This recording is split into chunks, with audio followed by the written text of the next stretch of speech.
The desert sun hammered down on Bakersfield, California, turning the asphalt into a shimmering mirror of heat. Inside Dusty's diner, tucked between a shuttered auto shop and a fading billboard for a casino that closed in 1987, the air conditioning wheezed like an old man climbing stairs. But 14-year-old Lily Brennan didn't notice the heat. She sat in the corner booth, her world reduced to the sketch pad balanced on her knees and the charcoal stick dancing between her fingers. On the page, a figure took shape. Not a girl, not quite human, something more. A warrior clad in midnight armor wings spread wide across a cityscape, one hand raised in a gesture that could have been a greeting or a warning. The character's mask covered everything except her eyes, fierce and unafraid. At the bottom of the page, in careful letters, Lily had written, "Songbird, Episode 47. She didn't hear the bell above the diner door jingle. She couldn't. But she felt the vibration travel through the worn vinyl of the booth, up through her spine, the way she felt everything in a world without sound. Lily looked up. Arthur Brennan stood at the grill, his back bent like a question mark over the sizzling bacon. At 72, her grandfather moved with the careful deliberation of a man who had learned to negotiate with his body rather than command it. The tattoo on his forearm, faded blue ink that spelled out Semper Fi beneath an eagle and anchor, flexed as he flipped hash browns with the precision of a surgeon. Or a sniper. Arthur had been both. Lily watched his lips move, forming words she couldn't hear, but had learned to read. Table 4 wants their eggs scrambled, not fried, and Rachel needs you to grab more ketchup from the back. She nodded, sliding the sketch pad into her worn canvas backpack. The hearing aids tucked behind her ears picked up fragments, the mechanical hum of the refrigerator, the scrape of a fork against the plate. The world came to her in pieces, incomplete and distorted, like trying to see through frosted glass. Rachel Thorne emerged from the kitchen, balancing 3 plates along her arms with the ease of someone who had been doing this for a decade. She was 34 but looked younger, with auburn hair pulled back in a ponytail and eyes that smiled even when her mouth didn't. When she saw Lily, she set the plates down and signed quickly. "You okay, little bird?" Lily signed back. "Always, just drawing." Rachel glanced at the sketch pad peeking from the backpack and grinned. "Songbird saving the world again." "Someone has to," Lily replied, her hands moving with the fluidity of a native speaker. The diner was what people in Bakersfield called local color, the kind of place that appeared in coffee table books about disappearing America. Red vinyl booths with duct tape seams, a jukebox in the corner that hadn't worked since 1993, black and white checkerboard floors that had been mopped 10,000 times but never quite came clean. The menu hadn't changed in 30 years, eggs, bacon, hash browns, coffee strong enough to strip paint. But it was more than a diner. It was Arthur's monument to his late wife Margaret, who had died of pneumonia in the winter of 2009. Every plate served, every coffee refilled, every smile exchanged with a regular was Arthur's way of keeping her alive. The diner had been her dream. He was just the man trying to honor it. For Lily, it was sanctuary. School was a minefield of humiliation and casual cruelty. Home was a small apartment she shared with Arthur, filled with medical bills and the ghosts of her mother. But here in the corner booth, with her sketch pad and the smell of coffee and the vibration of life humming through the floor, she could breathe. The bell above the door vibrated again. Harder this time. Multiple vibrations in quick succession. Lily looked up and felt her stomach tighten. Hunter Caldwell pushed through the door, first followed by his shadows Garrett Cole and Dane Tucker. They moved like sharks, all confidence and predatory ease. Hunter was 17, 6'3", with the build of someone who spent more time in the weight room than the classroom. His Letterman jacket hung open, revealing a t-shirt that read Caldwell Enterprises across the chest.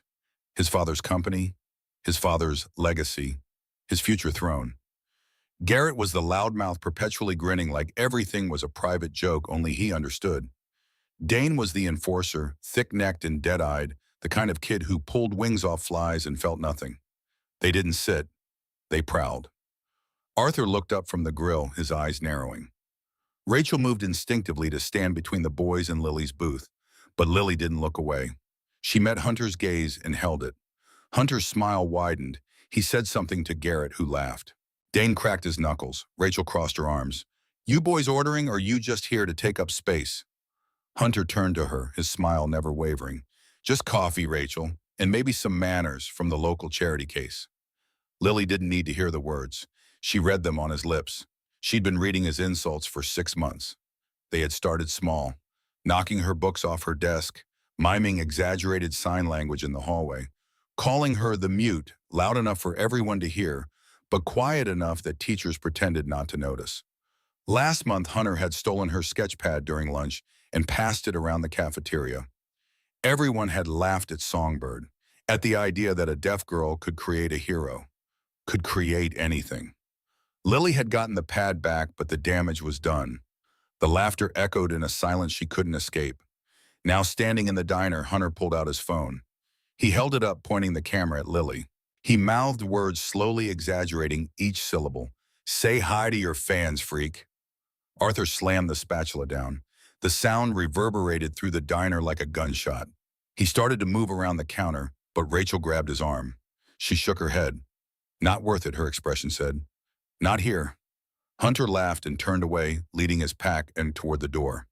But as he passed Lily's booth, he reached out and flicked the edge of her sketch pad, sending it tumbling to the floor.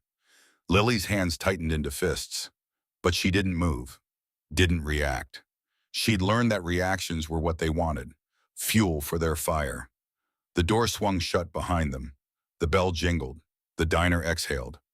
Rachel knelt and picked up the sketch pad, handing it back to Lily.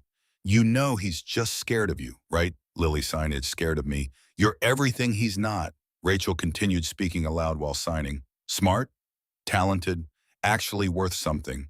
And he knows it. That's why he has to tear you down."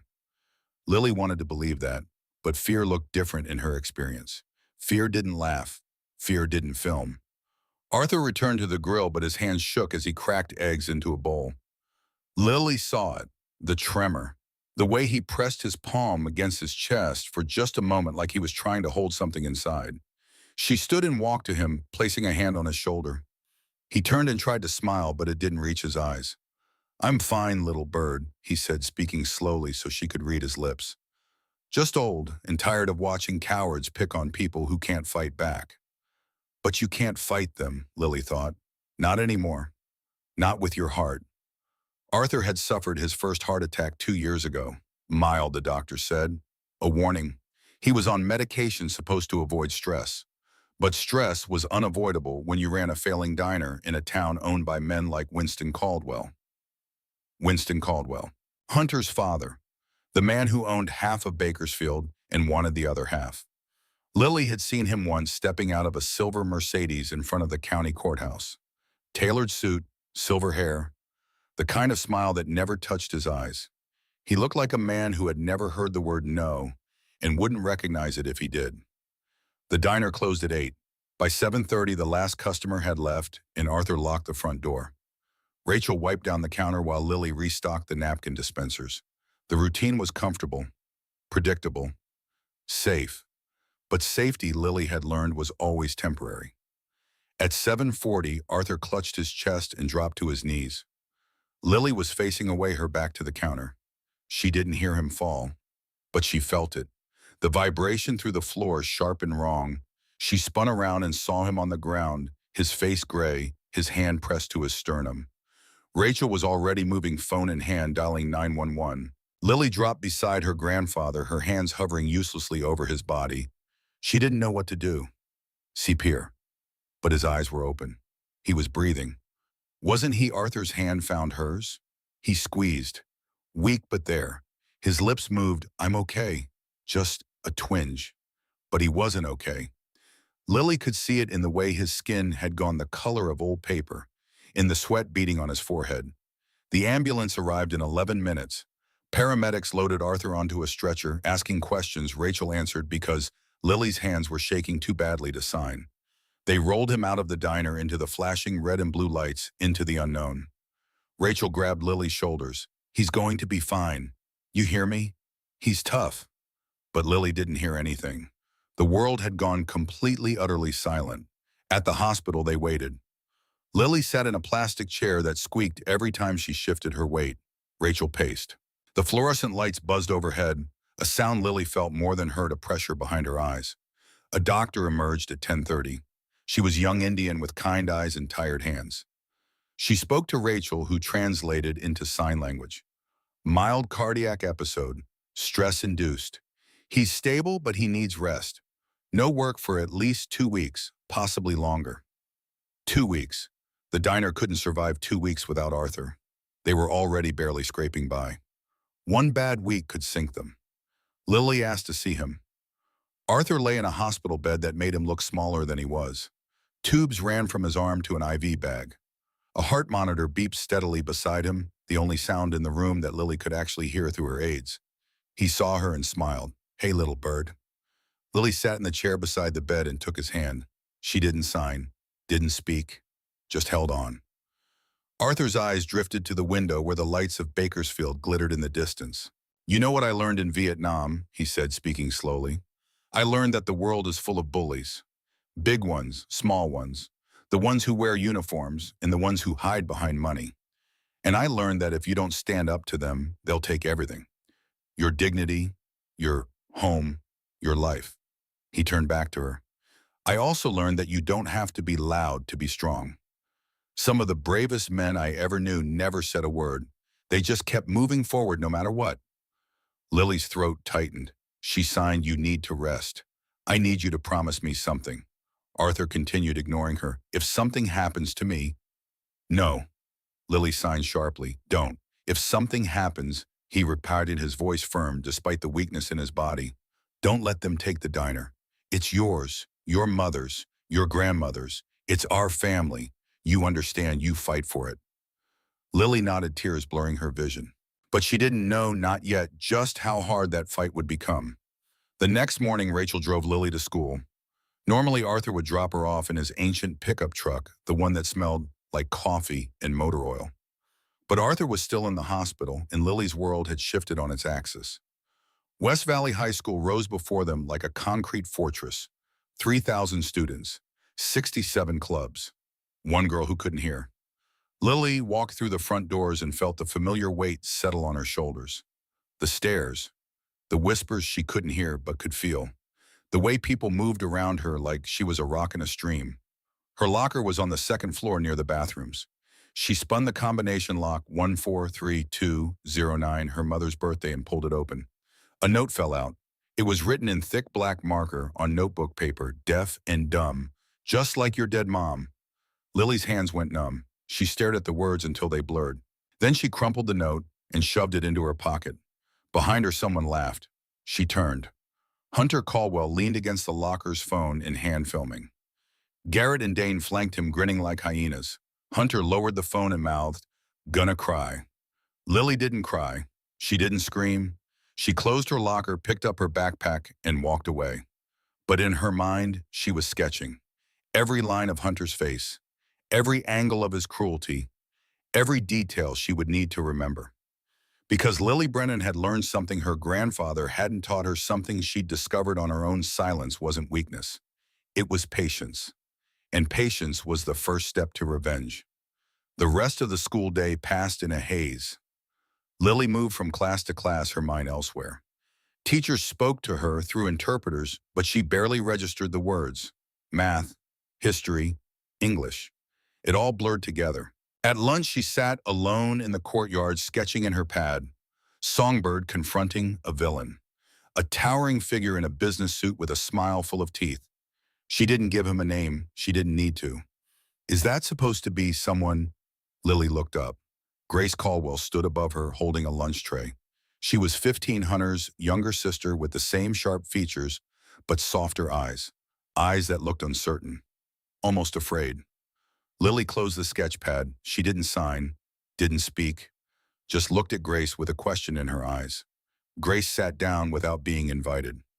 "I'm sorry," she said, speaking clearly so Lily could read her lips. "About my brother, about the note, about all of it." Lily waited. He wasn't always like this," Grace continued. She set down her tray and fumbled with her hands, trying to sign. The movements were clumsy, unpracticed, but genuine. "I've been learning, ASL. I wanted to, I don't know, talk to you properly." Why? Lily signed back. Grace's hands stilled. "Because I'm tired of watching people be cruel and doing nothing about it." Lily studied her. Grace Caldwell, daughter of Winston Caldwell, sister of Hunter Caldwell, living in a mansion on the hill while Lily and Arthur struggled to pay the electric bill. But there was something in Grace's expression, something real. Lily opened her sketch pad and turned it around, showing Grace the villain in the suit. Grace's eyes widened. Then slowly she smiled. "That's my father, isn't it?" Lily didn't confirm, didn't deny. Grace pulled out her phone and typed something, then showed Lily the screen. "If you ever need help taking him down, let me know." It was a joke, probably. But Lily didn't laugh. She just nodded and put the sketch pad away. That afternoon after school, Lily took the bus to the hospital. Arthur was sitting up in bed, looking better but still pale. A nurse had just finished checking his vitals when Lily walked in. He smiled. "Hey, little bird, how was school?" "Fine," Lily signed. "How are you? Bored, frustrated, ready to get back to work?" He paused. "The doctor says I need to stay another 2 days. Maybe 3. The diner," Lily signed. "Who's running it?" "Rachel opened this morning. Called in a favor from one of the line cooks at the casino. He's helping out." But Lily started. Arthur held up a hand. "I know, it's not sustainable, but we'll figure it out." He gestured to the chair. "Sit. I want to tell you something." Lily sat.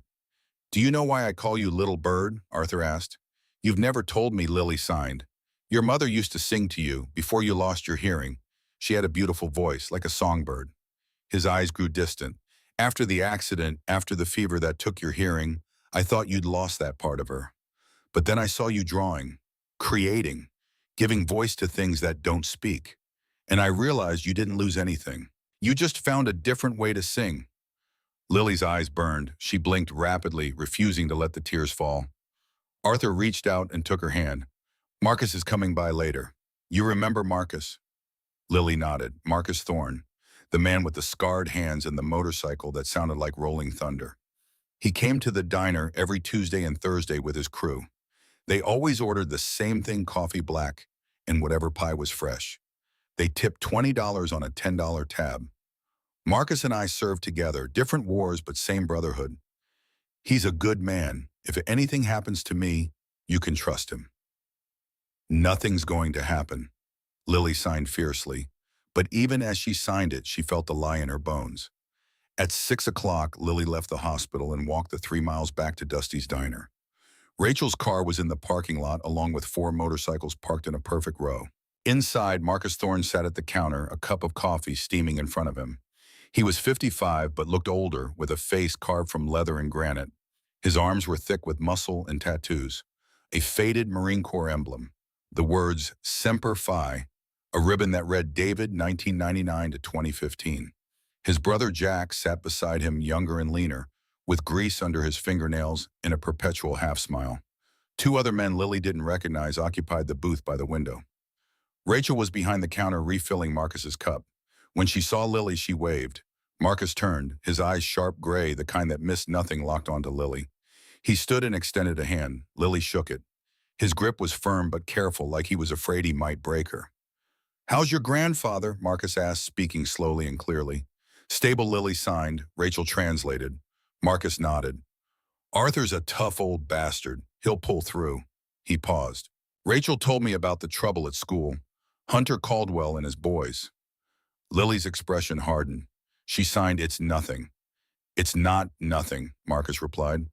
"I know Winston Caldwell. He's a parasite, and parasites raise parasites." Jack leaned forward.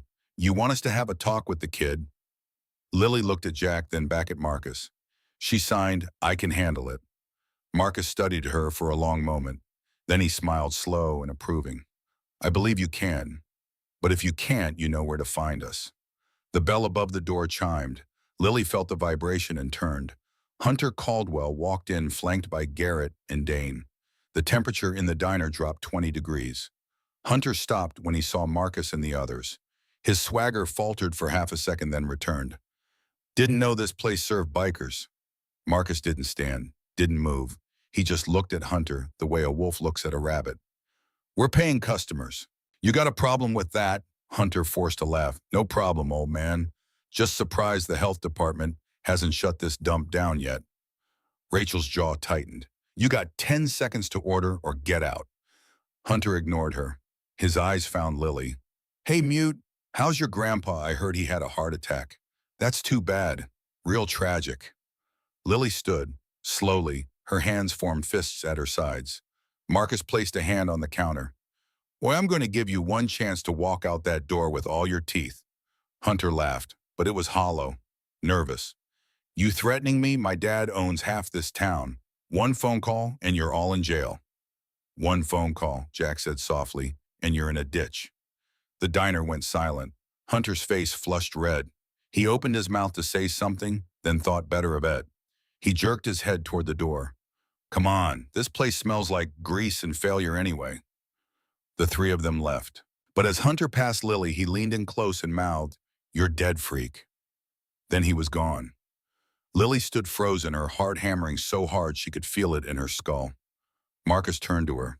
"That boy's going to be a problem." Lily sighed, "I know." "Good," Marcus said, "because when he comes for you again, and he will, you need to be ready." But Lily wasn't ready, not for what came next. 3 days later, Arthur came home from the hospital. He was weaker, slower, but alive. He insisted on going back to work immediately. Rachel and Lily both protested, but Arthur was stubborn.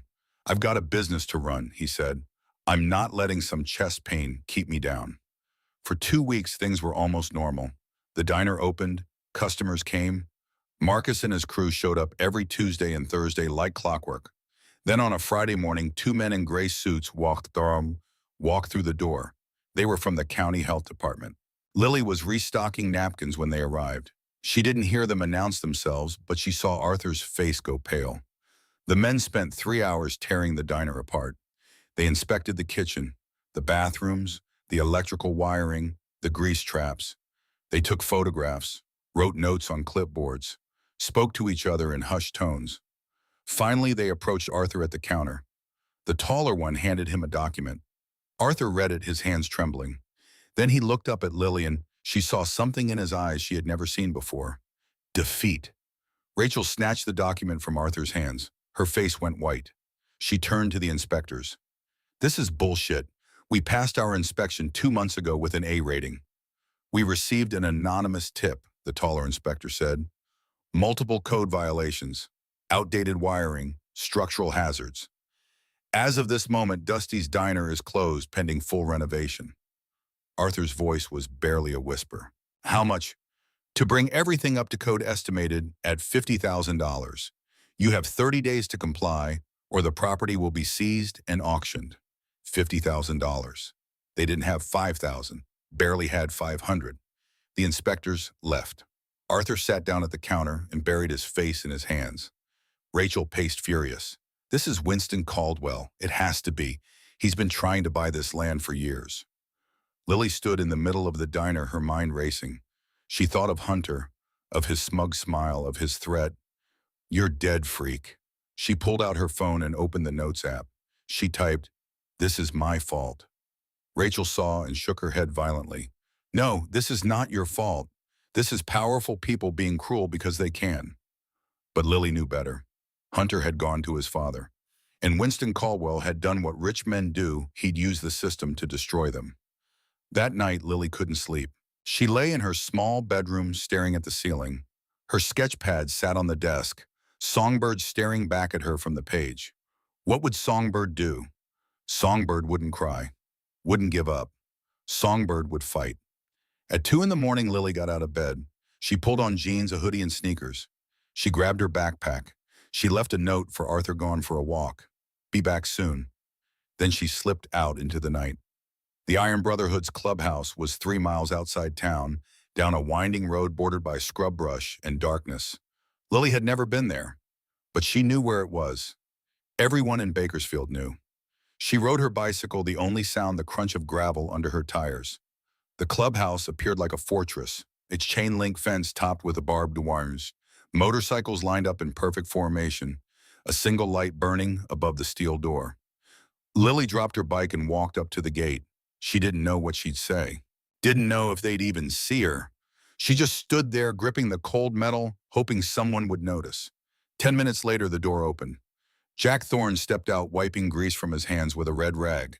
He saw her and froze. Then he jogged over, unlocking the gate. "Lily!" What the hell are you doing here? It's the middle of the night. Lily pulled out her phone and showed him the note she'd typed. I need help. Not for me. For my grandfather. Jack read it, his expression darkened. Come inside. The clubhouse was exactly what Lily expected. Dim lighting, the smell of motor oil and cigarette smoke, leather couches, a bar in the corner, walls covered with photographs of men on motorcycles, some alive, some dead. Marcus sat at a table in the center of the room playing cards with three other men. When he saw Lily, he stood immediately. What happened? Lily handed him her phone. On the screen, she'd written everything. The health inspectors, the $50,000, the 30-day deadline.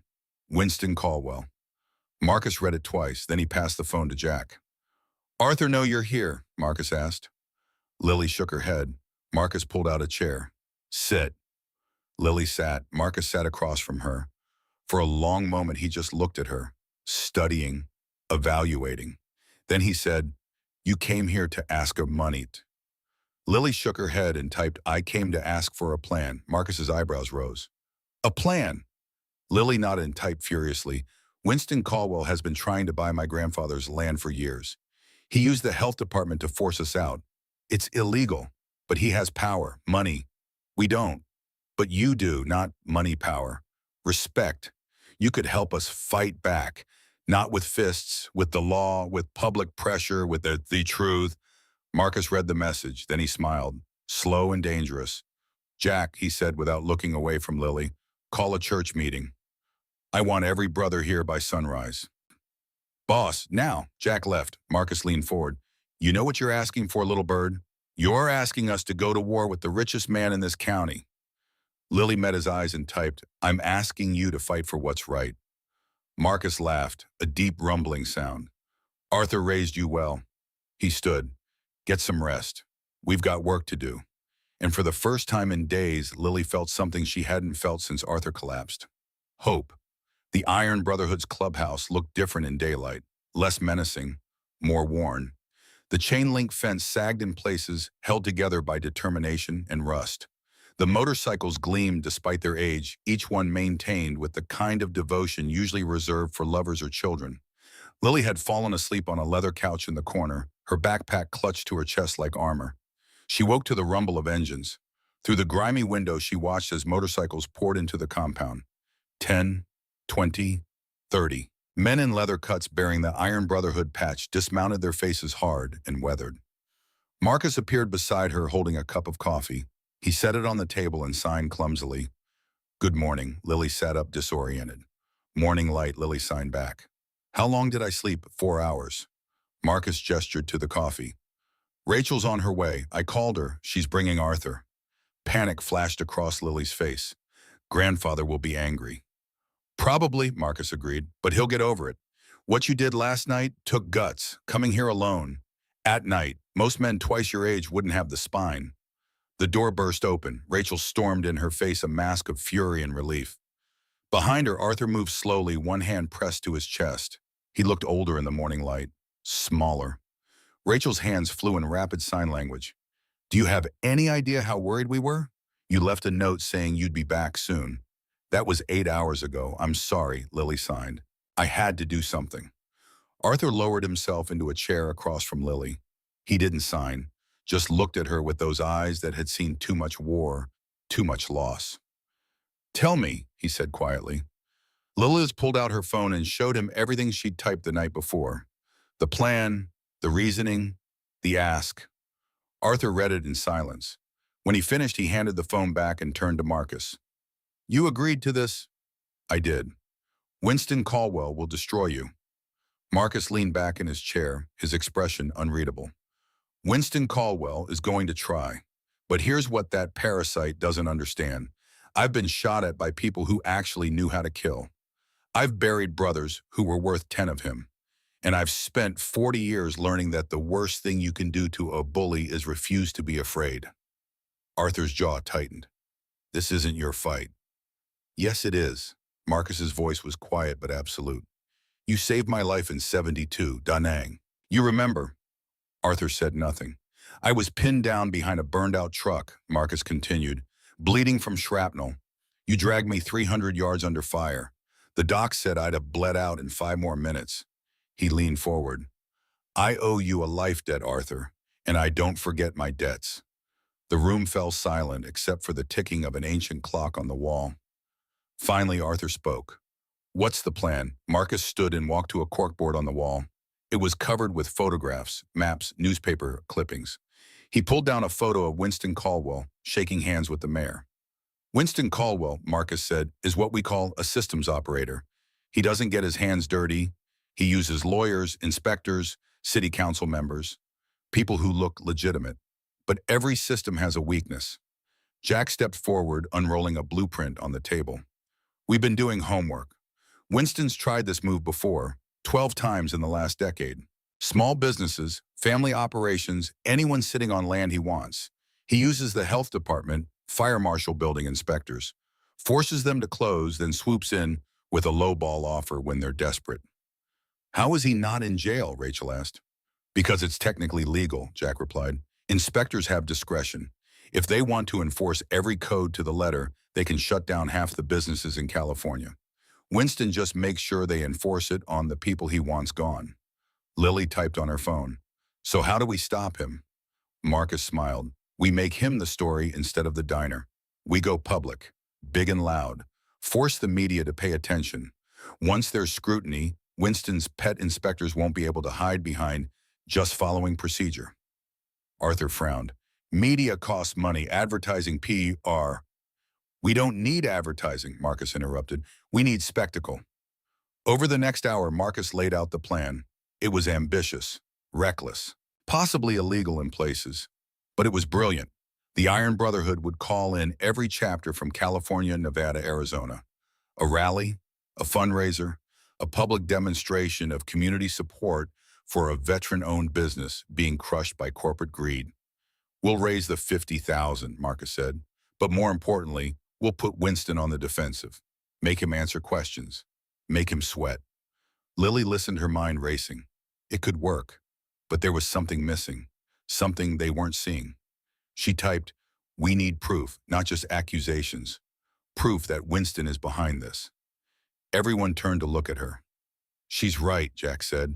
Winston's smart. He keeps his fingerprints off everything.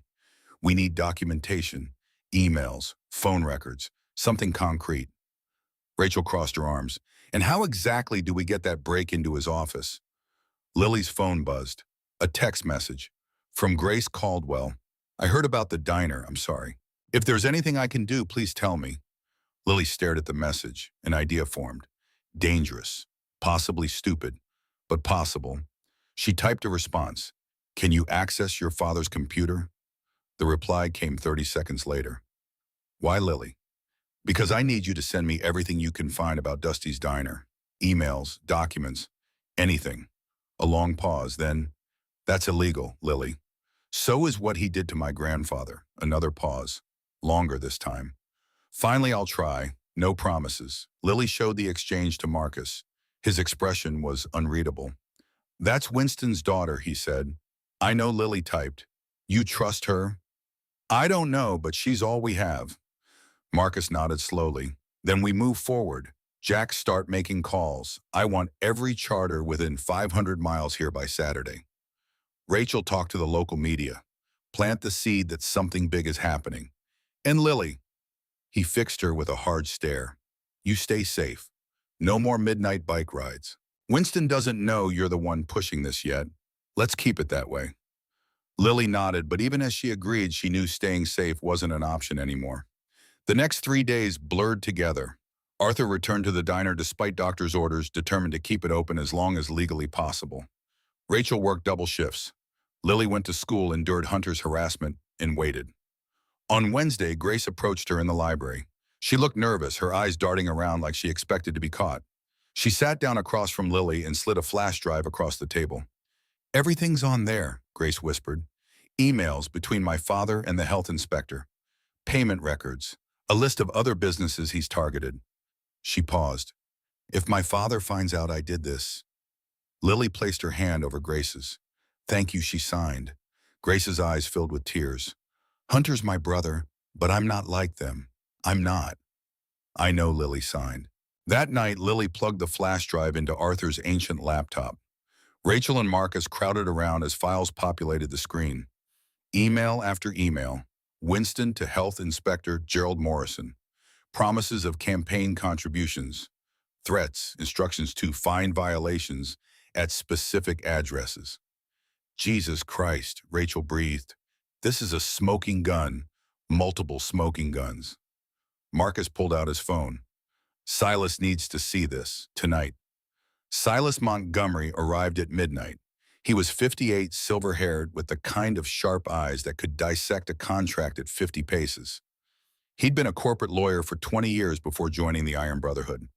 Now he used his skills to protect the club and anyone they deemed worth protecting. He spent 2 hours reviewing the files. When he finished, he looked up with something like admiration. "Where did you get this? Does it matter?" Marcus asked. "For court?" "Yes. For the media." Silas smiled. "Not at all. This is enough to bury Winston Caldwell. But we need to be smart. If we release this piecemeal, he'll have time to spin it. We need to drop it all at once. Maximum impact." "The rally?" Marcus said. Silas nodded. "Saturday. We hold the rally, raise the money, and then we release the documents to every major news outlet in California simultaneously. Winston won't be able to get ahead of it." Lily typed, "What about the health department? Can they still close the diner?" "I'll file an emergency injunction tomorrow morning," Silas said. "Argue that the closure is politically motivated retaliation. With these documents, a judge will grant it. The diner stays open pending investigation." For the first time since the inspectors had walked through the door, Arthur smiled. By Thursday, word of the rally had spread through Bakersfield like wildfire. The local news ran a story, "Motorcycle Club plans massive rally to save Veterans Diner." The headline was sensational, but it worked. Donations started pouring in. $20 here, $50 there. A veteran in Sacramento sent $500 with a note Semper Fi. But not everyone was pleased. Winston Caldwell sat in his corner office on the 15th floor of Caldwell Tower, watching the news coverage with barely concealed fury.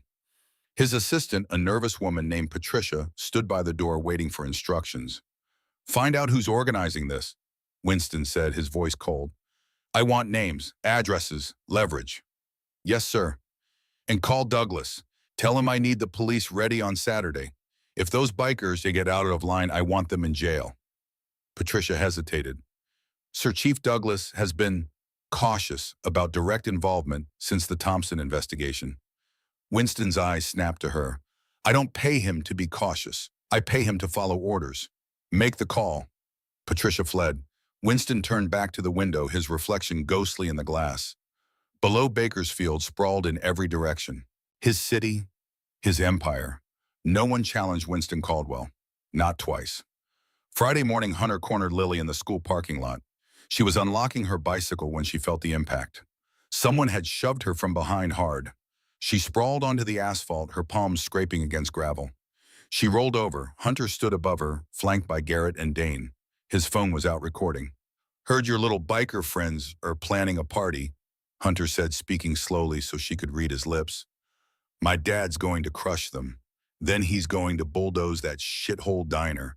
And then," he crouched down, his face inches from hers, "you're going to have nothing. Again." Lily's hand closed around a piece of gravel. She wanted to throw it, to scream, to fight back. But she didn't. Instead, she stood, brushed herself off, and stared directly into Hunter's phone camera. She signed clear and deliberate. "Tomorrow, everyone will see who you really are." Hunter laughed. "What's that supposed to mean, freak?" Lily picked up her bicycle and rode away. Behind her, Hunter shouted something, but she didn't look back. That night, Grace sent another message. "My father knows about the rally. He's planning something. Be careful." Lily showed the message to Marcus. He read it and nodded grimly. "We expected this. Douglas will bring cops, try to shut us down. But Silas has the injunction. We're on solid legal ground." "What if they don't care about legal ground?" Rachel asked. "Then what?" Marcus said quietly. "We make sure there are in-wild cameras that they can't get away with it." Saturday arrived with perfect California weather. 75 degrees, clear skies, the kind of day that made postcards. By 8 in the morning, motorcycles began arriving. They came from San Francisco, Los Angeles, San Diego, Fresno. The Iron Brotherhood. the Desert Phantoms, the Coastal Riders, clubs that normally didn't speak to each other, united by a single cause. By 10 in the morning, over 600 motorcycles surrounded Dusty's diner. The parking lot couldn't contain them.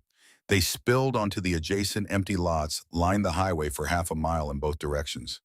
The sound was incredible, a mechanical symphony that shook windows and rattled nerves. News vans arrived, local stations, regional networks, one crew from a national morning show. Marcus stood on a makeshift stage, a microphone in his hand. Behind him, a banner read, "Save Dusties, Stand with Veterans."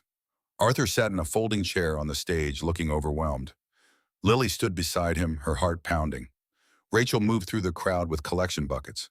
Bikers dropped in 20s, 50s, hundreds. Some just handed her envelopes without counting. At 11 in the morning, Marcus began to speak. "Brothers, sisters, friends," he said, his voice carrying over the crowd. "We're here today because a good man is being crushed by greed." Arthur Brennan served this country in Vietnam. He came home and built a life, a business, a legacy, and now a powerful man named Winston Caldwell is trying to take it all away. Not because Arthur did anything wrong, but because Arthur's land is valuable and Winston wants it. The crowd murmured angry. Marcus continued, "Arthur isn't just a veteran. He's a father, a grandfather, a member of this community. And when you attack one of us, you attack all of us." Cheers erupted, engines revved in solidarity. "We've raised $47,000 this morning," Marcus announced. "We're going to hit 50. We're going to save this diner, and we're going to send a message that in this town, we protect our own." The crowd roared. Then Marcus gestured to Lily. "But I'm not the one you need to hear from. Lily, come here." Lily froze. Her hands trembled. She shook her head. Marcus knelt beside her chair. "You can do this. Show them who you are." Arthur took her hand. "Your mother would be so proud of you, little bird. Go. Speak." Lily stood on shaking legs and walked to the microphone. 600 people stared at her. Cameras zoomed in. She felt like she might vomit. Rachel stepped up beside her, ready to interpret. Lily took a breath. Then she began to sign. "My name is Lily Brennan. I'm 14 years old. I've been deaf since I was 2. The world thinks that means I don't have a voice, but they're wrong." Rachel's voice carried the words to the crowd. "My grandfather, Arthur Brennan, taught me that courage isn't about being loud. It's about standing up when it's hard. He served this country. He lost friends in war. He came home and built something good. And now a rich man wants to take it away because he thinks we're too weak to fight back." The crowd was utterly silent. But we're not weak. We're here, all of us. Veterans, bikers, friends, strangers. We're here because we believe that doing the right thing matters more than doing the profitable thing. Lily paused, her hands trembling. "Winston Caldwell thinks power comes from money, from bullying people who can't fight back. But real power comes from this." She gestured to the crowd, "from people who refuse to be silent when they see injustice." The crowd erupted. Applause, cheers, engines roaring. Lily stepped back from the microphone, her entire body shaking. Arthur pulled her into a hug. She couldn't hear the crowd, but she felt them. The vibration, the energy. For the first time in her life, Lily understood what it meant to be heard. Then everything changed. A convoy of police cruisers appeared on the horizon, lights flashing. They rolled down the highway in formation, 12 cars strong. Marcus's expression hardened. "Here we go." The cruisers parked in a line blocking the southern exit. Doors opened. Officers stepped out, hands resting on their belts. Chief Harold Douglas emerged from the lead car, megaphone in hand. "By order of the Bakersfield Police Department," Douglas announced, "this constitutes an unlawful assembly on private property. Disperse immediately or face arrest." Marcus stepped forward, Silas beside him. "Chief Douglas," Silas called out, his lawyer voice cutting through the tension. "We have a permit and an emergency injunction from Judge Martinez suspending the closure order. This property is legally accessible." Douglas lowered the megaphone. "I don't care about your injunction. You're blocking traffic, creating a public disturbance. Leave. Now." "We're not blocking anything," Silas replied calmly. "We're exercising our First Amendment rights." "You're trespassing. We're standing on land owned by Arthur Brennan, who has given us permission to be here." Douglas's jaw tightened. Behind him, the officers looked uncertain. Several cameras were pointed directly at them. Then a silver Mercedes pulled up behind the police line. Winston Caldwell stepped out. He was exactly as Lily had imagined. Tall, silver-haired, tailored suit that probably cost more than Arthur made in a month. He walked past the police like he owned them, stopping beside Chief Douglas. Winston surveyed the crowd with barely concealed disgust. Then his eyes found Marcus. "Marcus Thorne," Winston said, his voice carrying despite the lack of a microphone. "I heard you were behind this circus." "Winston Caldwell," Marcus replied. "I heard you were a coward who hides behind lawyers and crooked inspectors. Nice to finally meet face to face." Winston's smile was razor thin. "You think you have won something here? You think a little fundraiser and some tearful speeches change anything?" "I think," Marcus said, "that you're about to learn a very important lesson about underestimating people." Winston laughed. "You've raised, what, 50,000? Congratulations. That covers the repairs. But it doesn't cover the property taxes Arthur's 3 years behind on, or the liens I've already filed, or the lawsuit I'm preparing for defamation. By the time I'm done, Arthur Brennan won't own a pot to piss in." Arthur stood, his face pale. "What taxes I've paid?" "Incorrectly," Winston interrupted. "An audit will show numerous discrepancies. My accountants are very thorough." Lily felt rage boiling in her chest. This man, this monster in a suit. She pulled out her phone and typed furiously, then shoved the screen at Rachel. Rachel read it, and her eyes went wide. She looked at Lily. "Are you sure?" Lily nodded. Rachel turned to Marcus and showed him the phone. Marcus read it. Then he smiled, dangerous and cold. He turned to Silas. "Do it." Silas pulled out his phone and sent a single text message. Winston frowned.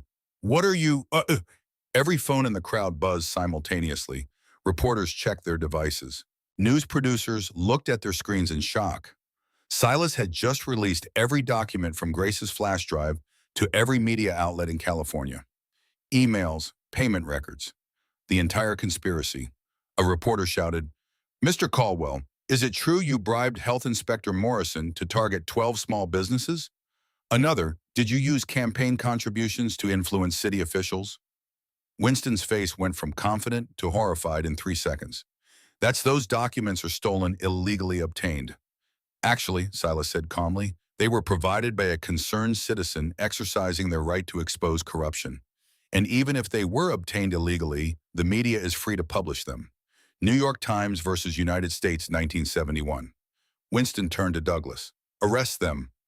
"All of them." Douglas looked at the cameras, at the reporters, at 600 bikers who hadn't moved an inch.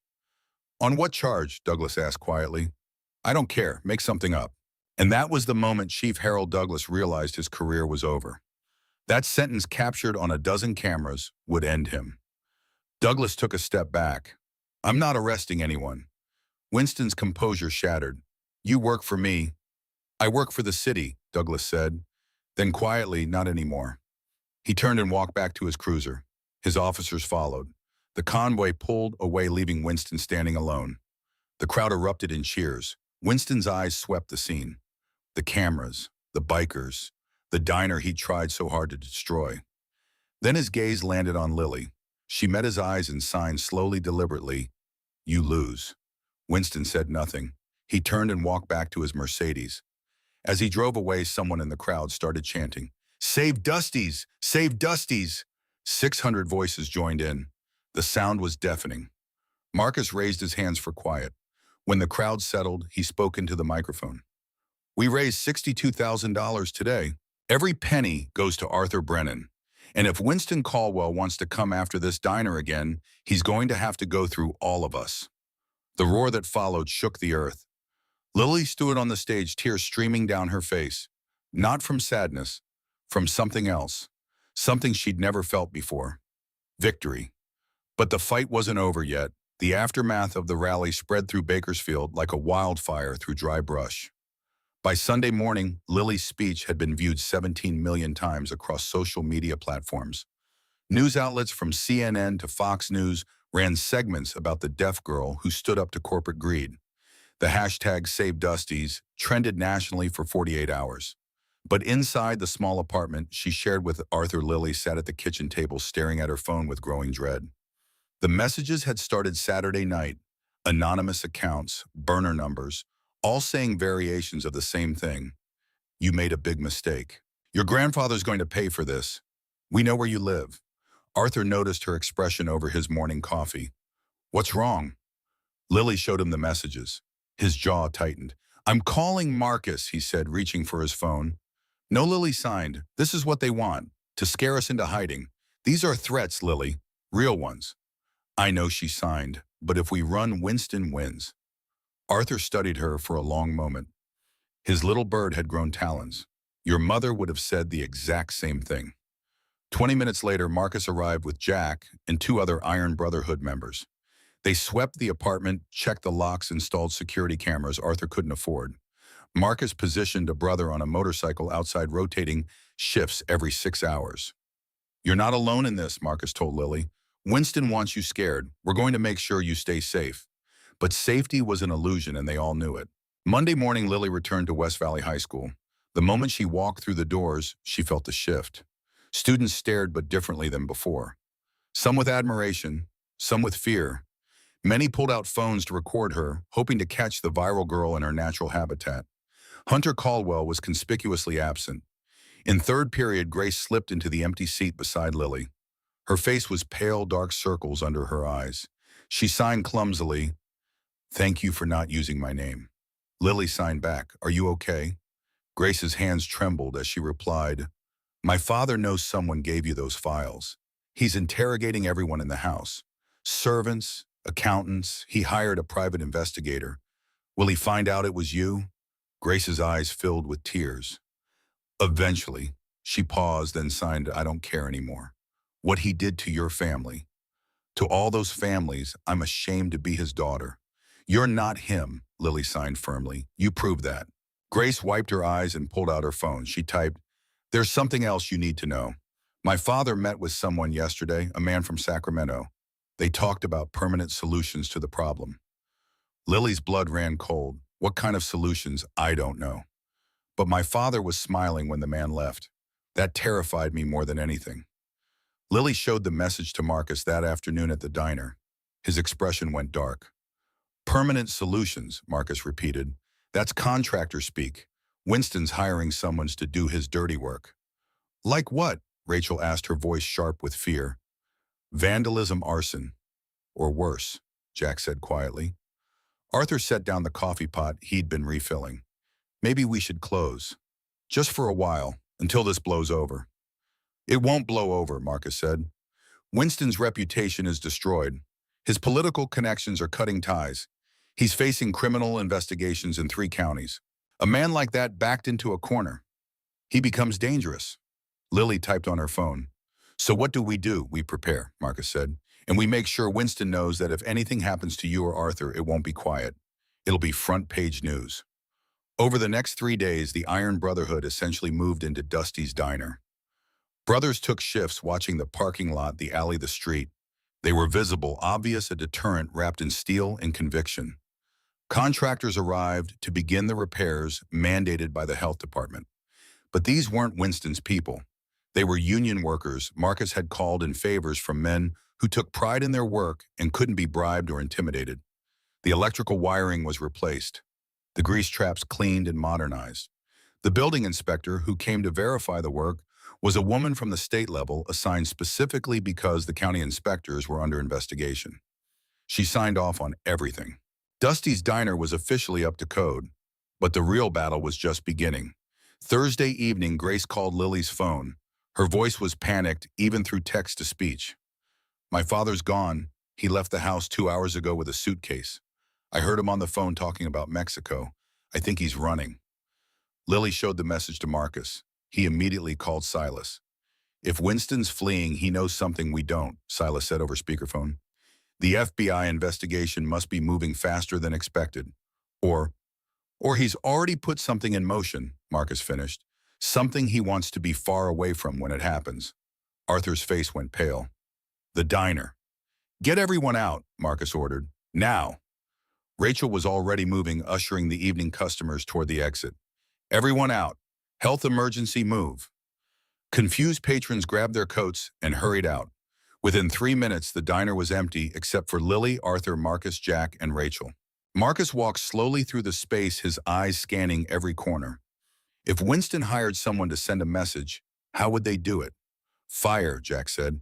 Classic. Destroys evidence. Marcus nodded. Check the back, storage room, anywhere someone could plant an accelerant. Jack and two other brothers headed to the rear of the building. Marcus moved toward the kitchen. Lily grabbed his arm. When he turned, she signed the basement. Arthur stores supplies there. Show me. The basement was accessed through a narrow door behind the counter. Concrete steps led down into darkness. Arthur flipped the light switch. A single bulb flickered to life, casting weak yellow light over the cramped space. Boxes of napkins, industrial-sized cans of cooking oil, cleaning supplies, everything coated in dust.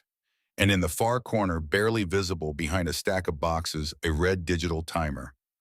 Marcus saw it and went very still. Everyone upstairs, now. What? Arthur started. Now! They scrambled up the stairs. Marcus was the last one out, his phone already dialing 911. Bomb squad, he said into the phone. Dusty's Diner on Route 9. We have a suspected explosive device in the basement. Evacuate the area immediately. The next 20 minutes were chaos. Police cruisers screamed into the parking lot, establishing a perimeter. Fire trucks, ambulances. The bomb squad in their heavy armor moving with deliberate care into the diner. Lily stood with Arthur and Rachel 200 yards away behind a police barricade. Her heart hammered so hard she thought her ribs might crack. If Marcus hadn't insisted on checking, if Jack hadn't been paranoid, if they'd been 10 minutes slower. The bomb squad emerged 45 minutes later. The lead technician, a woman with graying hair, approached Chief Douglas. It's real, she said loud enough for the nearby reporters to hear. C4, military grade, set on a timer for 10 at night. Would have leveled the building and everything within 50 yards. A collective gasp went through the crowd. Douglas turned to Marcus. You saved a lot of lives tonight. Marcus said nothing. His eyes were fixed on the diner, his brother's sanctuary, Arthur's legacy, nearly destroyed. Silas arrived 20 minutes later, his suit rumpled from driving too fast. He immediately pulled Marcus and Arthur aside. The FBI is issuing a warrant for Winston Caldwell's arrest. Attempted murder, domestic terrorism. He won't make it to Mexico. Every airport, border crossing, and bus station has his photo. What about Hunter? Rachel asked. He's at the police station with his mother giving a statement. Says he had no knowledge of his father's plans. Lily's phone buzzed. A message from Grace. I told them everything. About the files, about the meetings, about the threats. I don't care what happens to me anymore. This has to stop. Lily showed the message to Marcus. That girl just buried her father, Marcus said, and probably saved your life. By midnight, Winston Caldwell was in custody. Border Patrol had stopped him at the San Diego checkpoint 50 miles from Mexico. He'd been driving a rental car with $200,000 in cash and a fake passport. The arrest was broadcast live. Helicopters captured the moment agents handcuffed him and loaded him into an unmarked vehicle. Lily watched it on Arthur's laptop, Rachel and Marcus beside her. It's over, Rachel whispered. But Lily shook her head. She typed, it's not over until he's convicted, until everyone knows the truth, until we make sure this can't happen to anyone else. Marcus smiled. You're right. So we make sure his trial is the most publicized case in California history. And that's exactly what they did. The trial of Winston Caldwell began 6 months later. The prosecution had an overwhelming case.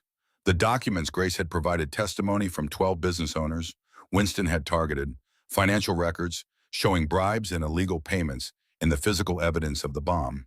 But the defense was expensive and aggressive. Winston's lawyers argued he'd been framed, that the documents were fabricated, that the bomb had been planted by the Iron Brotherhood to make him look guilty. It didn't work. On the witness stand, Grace Caldwell testified for 3 hours. She walked the jury through her father's crimes with devastating precision. She explained how she'd taken the files, why she'd done it, and how she'd watched her father destroy families without remorse. When the defense attorney tried to discredit her, asking why they should believe a daughter who betrayed her own father, Grace's answer was simple. Because what he did was wrong, and I'm done pretending it wasn't. The courtroom erupted in applause. The judge had to call for order. Hunter Caldwell also testified, granted immunity in exchange for cooperation. He described his father's rage after the rally, the meeting with the man from Sacramento, the instructions to make the problem disappear. "I didn't know he meant a bomb," Hunter said, his voice shaking. "I thought he meant lawyers, legal pressure. I didn't know he was planning to kill people." The defense tried to paint Hunter as an accomplice, but the prosecution had done their homework. They presented evidence that Hunter had been kept in the dark about the bomb. More importantly, they showed that Hunter had sent the original video of the alley confrontation to a reporter, anonymously, the footage that had helped kick off the media coverage. "Why did you send that video?" the prosecutor asked. Hunter's hands shook. "Because I was ashamed of what I did to Lily, of what my father taught me to do. I thought if people saw what really happened, maybe someone would stop him before he went too far." His voice cracked. "I was too late." When it was Lily's turn to testify, the courtroom fell silent. She sat in the witness box, an interpreter beside her. The prosecutor, a sharp woman named Angela Torres, approached gently. "Miss Brennan, can you tell the court what Winston Caldwell took from you?" Lily's hands moved slowly, deliberately. "He tried to take everything. My home, my grandfather's legacy, my safety. But most of all, he tried to take my voice. He thought because I couldn't hear, I couldn't fight back. He was wrong." The jury watched, transfixed. "What would you like to say to Mr. Caldwell?" Lily turned in her seat to face Winston directly. He sat at the defense table, his expensive suit wrinkled, his face haggard. Their eyes met. Lily signed. "You taught me that the world is full of people who think power means crushing anyone weaker than them. But you also taught me that real power comes from standing together, from refusing to be silent, from fighting for what's right even when it's hard. You tried to destroy my family. Instead, you gave me a family of 600 brothers and sisters. You lose." The interpreter's voice carried the words through the silent courtroom. Winston's face remained impassive, but something in his eyes broke. The jury deliberated for 3 hours. Guilty on all counts. Winston Caldwell was sentenced to 18 years in federal prison, no parole. Outside the courthouse, news cameras surrounded Lily, Arthur, Marcus, and Rachel. "Miss Brennan," a reporter shouted, "how does it feel to get justice?" Lily signed and Rachel interpreted. "Justice isn't just about punishment. It's about making sure this doesn't happen to anyone else. Winston Caldwell destroyed 12 families before mine. We're making sure he can't destroy a 13th. What's next for you?" Lily smiled and signed, "I'm going to keep drawing, keep telling stories, and keep speaking up for people who need someone in their corner." "What about Hunter Caldwell? Do you forgive him?" Lily paused, considering the question carefully. Then she signed, "Hunter made terrible choices. He hurt me. But he also made the choice to change, to help stop his father. Forgiveness isn't about forgetting what happened. It's about believing people can become better than they were. I think Hunter is trying to be better. That's enough for now." 6 months after the trial, Dusty's Diner held its grand reopening. The building had been more than repaired, it had been transformed. New equipment, expanded seating, a mural on the exterior wall painted by Lily herself, Songbird, standing protectively over a small diner, wings spread wide. The Iron Brotherhood showed up in force, of course. Over 300 motorcycles filled the parking lot. But they were joined by hundreds of others, former customers, local business owners, veterans, families from across California who'd heard Lily's story and wanted to support her. Arthur cut the ribbon, his hands steady for the first time in years. The doctors said his stress levels had dropped significantly once the threat was gone. He was healthier at 73 than he'd been at 70. Inside the diner was packed, every booth filled, people standing in line out the door. Marcus presented Arthur with a framed photograph, 600 motorcycles surrounding the diner during the rally. "So you never forget what this community did for you." Arthur's eyes misted over. "I could never forget." Rachel had been promoted to co-owner, a 25% stake in the business. She immediately used her position to hire 3 new staff members and establish a scholarship fund for local students. And Lily stood in the corner booth, her sketch pad open. But she wasn't drawing Songbird anymore. She was drawing the real story, the rally, the trial, the victory. A publisher from New York had reached out 6 weeks ago. They wanted to turn her story into a graphic novel, a book deal, a real one. Grace appeared beside the booth carrying 2 milkshakes. She'd moved out of the Caldwell mansion and was living with her aunt in Sacramento. She testified against her father, and while some people called her a traitor, others called her brave. She and Lily had become inseparable. Grace set the milkshakes down and signed, "What are you working on?" The next chapter. Lily signed back. "Of Songbird." Lily shook her head. "Of us." She turned the pad around. On the page, 2 figures stood back to back. One in dark armor with wings, the other in street clothes holding a file folder like a weapon. Above them, the title, "The Silent Storm." Grace's eyes widened. "You're putting me in your comic," Lily signed it. "You're a hero, Grace. Heroes belong in stories." Near the counter, Hunter Caldwell stood awkwardly holding a small wrapped package. He'd been standing there for 10 minutes trying to work up the courage to approach. Rachel noticed him first. She walked over, her expression guarded. "Hunter, I know I'm probably not welcome here," Hunter said quietly, "but I wanted to give this to Lily, if that's okay." Rachel studied him. Over the past 6 months, Hunter had changed. He'd left West Valley High, finished his diploma through independent study. He'd started therapy, volunteered at a community center that worked with kids with disabilities. He'd written Lily 3 letters, apologizing, never expecting a response. "Wait here," Rachel said. She walked to Lily's booth and signed, "Hunter's here. He has something for you. Do you want to see him?" Lily looked past Rachel to where Hunter stood, shoulders hunched, looking like he wanted to disappear. Grace touched Lily's arm. "You don't have to," she signed. "I know." Lily signed back, "but I want to hear what he has to say." Hunter approached slowly, the package clutched in his hands like a shield. When he reached the booth, he set it on the table. "I don't expect you to forgive me," he said, making sure to face Lily so she could read his lips. "What I did was unforgivable, but I'm trying to be better. My therapist says that's all I can do, try to be better every day." Lily gestured to the empty seat. Hunter sat looking surprised. "I've been volunteering at the Disability Resource Center downtown," Hunter continued, "teaching hearing kids some basic sign language, trying to help them understand what it's like for people who are different." He pushed the package toward her. "This is for you. I made it in woodshop class. My new school has an arts program." Lily unwrapped it carefully. Inside was a wooden box, beautifully crafted with intricate carvings on the lid. The carvings depicted a bird with spread wings. "It's for your art supplies," Hunter said. "I know it doesn't fix anything, but I wanted you to have something from me that wasn't cruel." Lily ran her fingers over the carvings. The craftsmanship was impressive. This had taken hours, days maybe. She looked up at Hunter and signed, "Thank you." Hunter's eyes widened. You're welcome." "Are you really getting help?" Lily signed. Grace interpreted. "Yeah," Hunter said, "twice a week. And I joined this group for people who've been, I don't know how to say it, people who were taught to be cruel and are trying to unlearn it." He looked down at his hands. "My dad raised me to think power meant making other people small.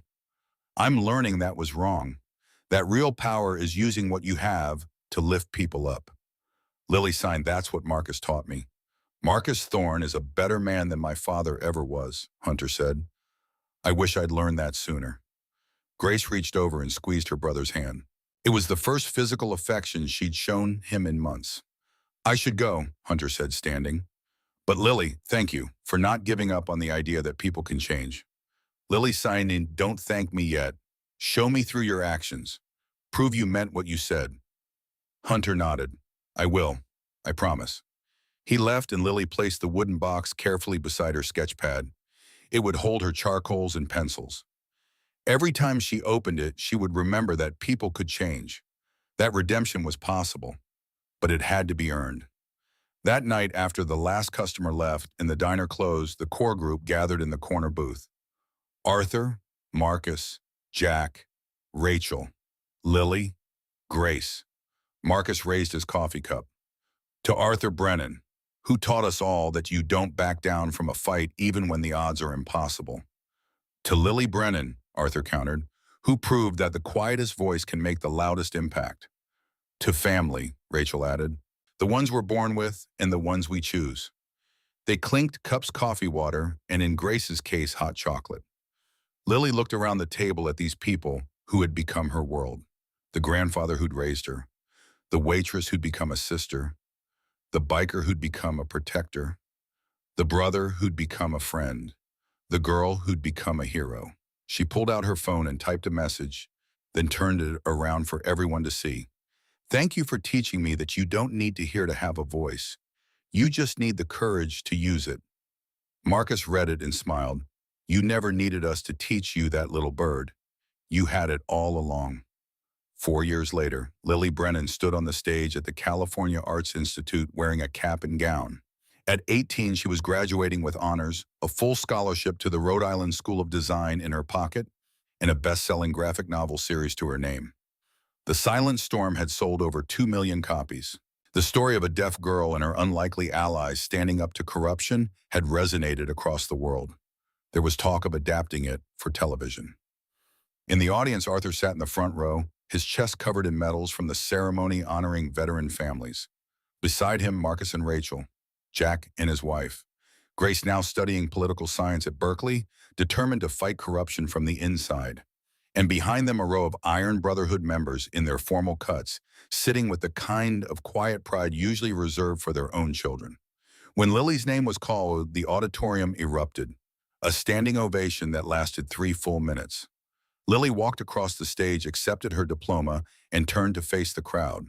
She didn't speak, didn't sign a prepared speech. She just smiled. Because she'd learned something in the last 4 years, something more valuable than any degree. The world had tried to silence her since the day she lost her hearing. Teachers who spoke too fast, students who mocked her voice, systems designed for people who could hear. But silence wasn't the absence of sound. Silence was the moment before the storm, and Lily Brennan had become thunder. That evening, Dusty's Diner hosted a graduation party. The entire town showed up. Former customers, current staff, people who'd followed Lily's story from the beginning. Hunter Caldwell even sent a card. He was working at the Disability Resource Center full-time, now pursuing a degree in special education, trying to undo the damage his father had taught him to inflict. The card was simple. I'm sorry for who I was. Thank you for showing me who I could be. Lily tucked it into her sketch pad, another piece of the story. As the sun set over Bakersfield, Lily stood outside the diner looking at the mural she'd painted 4 years ago. Songbird wings spread, protecting the small building beneath her. Marcus appeared beside her, 2 cups of coffee in hand. He offered one to Lily. She took it and signed, "Thank you for everything." Marcus signed back, clumsy but heartfelt. "You saved yourself, little bird. We just made sure you had the space to do it." They stood in comfortable silence, watching the last rays of sunlight paint the sky gold and crimson. Inside the diner, Arthur laughed at something Rachel said. Jack challenged Grace to an arm wrestling match. The jukebox, finally repaired, played an old country song. This was home. This was family. This was the life Lily had fought for. And it was worth every second of the battle. As the stars began to appear in the darkening sky, Lily pulled out her sketch pad one more time. On a fresh page, she began to draw. Not Songbird this time. Not the rally or the trial or the victory. She drew a girl standing alone on a stage surrounded by thousands of people. The girl's hands were raised, signing to the crowd. And above her, in bold letters, "You don't need to hear thunder to know the storm is coming." Marcus looked over her shoulder and smiled. "What's this one?" Lily signed, the beginning of the next story. Because Lily Brennan had learned the most important lesson of all. Her voice wasn't limited by her ears. Her voice was in her hands, her art, her courage, her refusal to be silent in the face of injustice. And that voice could shake the world. The years that followed would prove her right. The Silent Storm became required reading in schools across America. Lily spoke at conferences about disability rights, her interpreter by her side. She collaborated with Grace on a nonprofit that provided legal aid to small businesses targeted by corrupt officials. The Iron Brotherhood expanded their community protection program, inspired by what they'd accomplished in Bakersfield. Marcus and Arthur remained close until Arthur's peaceful death at 81, surrounded by family, his hand in Lily's. Hunter Caldwell became a special education teacher, dedicating his life to protecting the students he once would have tormented. He never married, never had children of his own, but the hundreds of kids he taught and protected over the years became his legacy. Grace Caldwell went into politics, winning a seat in the state legislature at 28. Her first bill made it illegal for public officials to accept contributions from individuals or companies they were actively regulating. It passed unanimously and became known as the Dusty's Law. And Lily continued to draw, continued to tell stories, continued to use her voice to speak for those who needed someone in their corner. She never forgot where she came from. The corner booth at Dusty's Diner, the sound of motorcycle engines that she felt more than heard. The moment she realized that being different wasn't a weakness, it was a superpower. On the 15th anniversary of the rally, Lily stood in front of the diner, now a California historical landmark, with a bronze plaque being unveiled. The plaque read Dusty's Diner, site of the 2026 Rally for Justice. Here, a community proved that courage comes in many forms, that power belongs to the people, and that one voice, no matter how quiet, can start a revolution. Marcus stood beside her now, 70 years old, still riding, still fighting for what was right. "We did something good here, little bird." He signed his movement, still clumsy after all these years. Lily signed back, "We did something necessary, and we showed the world how it's done." That night, as Lily drove home to her apartment in Los Angeles, she thought about everything that had happened since that day in the alley.